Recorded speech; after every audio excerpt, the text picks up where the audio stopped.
Special one, Bardock, father of Goku. Yeah, that's the sub version. So since this is a one-off, it made sense to just run it back. A lot of people were saying it was worth it to see it in the sub version. And now we'll get to hear the voices and stuff and see how those are different. There's some interesting buildings. I actually don't think I made the connection before of how this all started.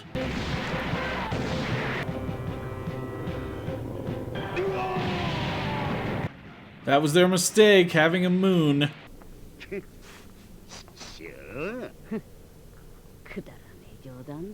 Oh, that's the voice?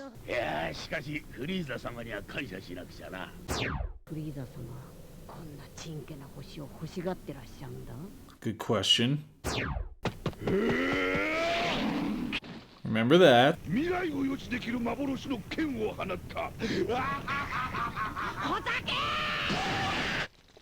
Badass. So Bardok sounds a little snivelly and female.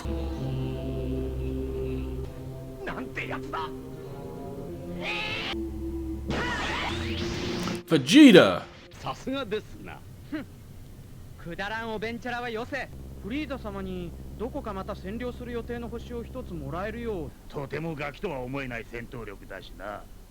Interesting. Oh, was Zelda that brought it up originally? Well,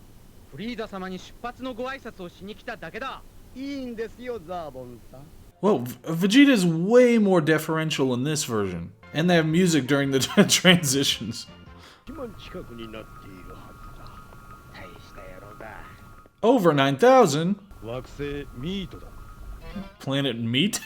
That's gonna be a high T planet. I don't know if they can take that one.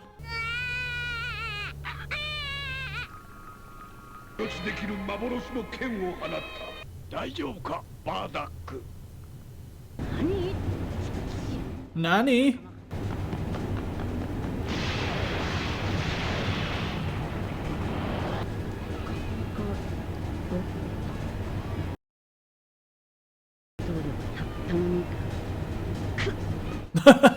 Wow, that was harsher in this version. Oh, see, the meat guys put up a fight. Oh, wait, it's them, never mind.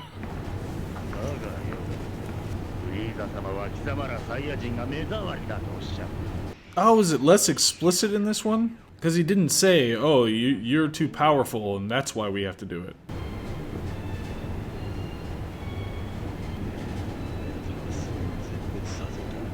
Okay, they didn't put up a fight. Oh, now I can learn this guy's name. I mean, he's gonna say it, right?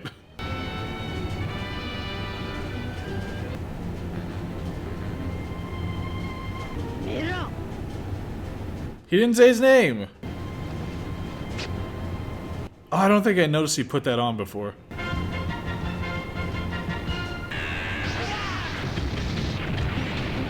He's fighting for them at once.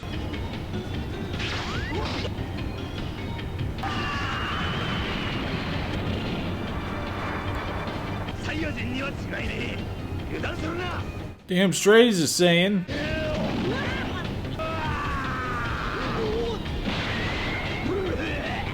Got that, dub? That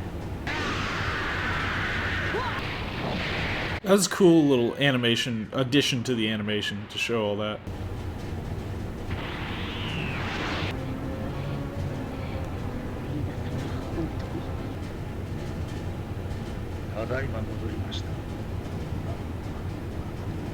That's really awkward.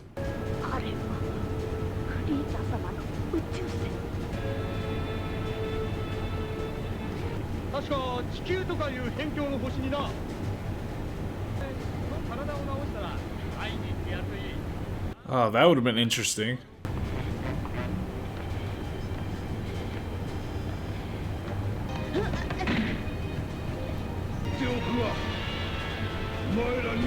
Luckily, it doesn't show us any future past, you know, where the show is right now. Lionheart!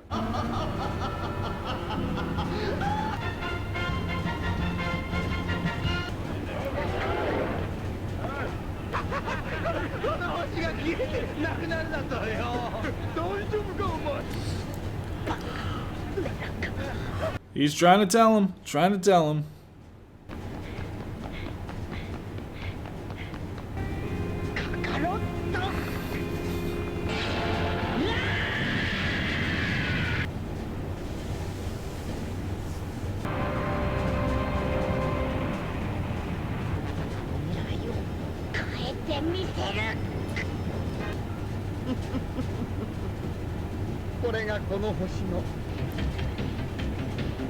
All those little dots are Saiyans. Nice.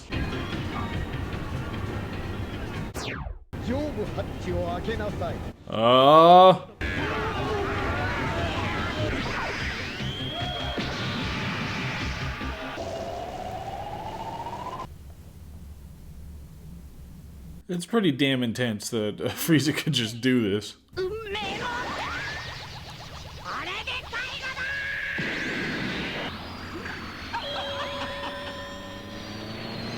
Makes me think of Sephiroth's attack at the end of Final Fantasy VII.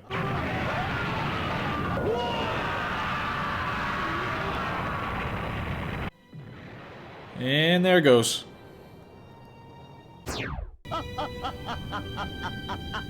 Maniac! Oh, Vegeta.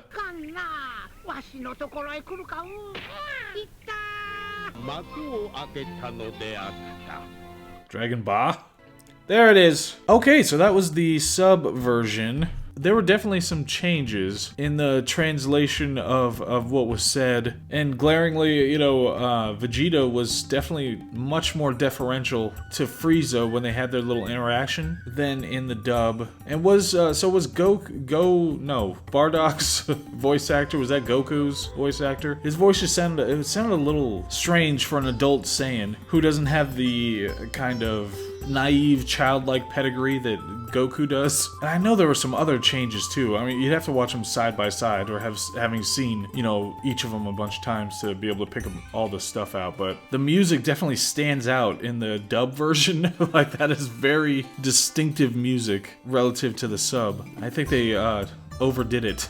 But when it comes to like the sentiment behind the translations and the way that people acted and how they kind of responded to things, it did seem like it was a little more measured and made more sense in the sub. And there were some annoying voices in the dub version. I don't know, but so that's all sub-dub stuff. But one thing that I did want to bring up that I forgot to bring up when we watched the dub version is that there is something trite about the idea about, you know, having to avenge your father thing that's being retconned into the storyline. I know one commenter said that the specials like this in the movies aren't considered canon for purposes of the show, so we'll see how it progresses. But they've added two story elements. If this were canon, two story elements have been added that are kind of trite and cliche. The prophecy story element and the you killed my father story element. Now, when it comes to storytelling in general, there are archetypes that have been used for centuries and are all over the place, whether it's religious tradition or just our more basic action movies of contemporary America. There are certain archetypes that we have a deep-seated interest in these archetypes. So especially like the death of the father archetype, you see that, I mean, in so many different kinds of media, but the whole thing is psychologically, it's that the father is killed by, you know, some antagonist, and the son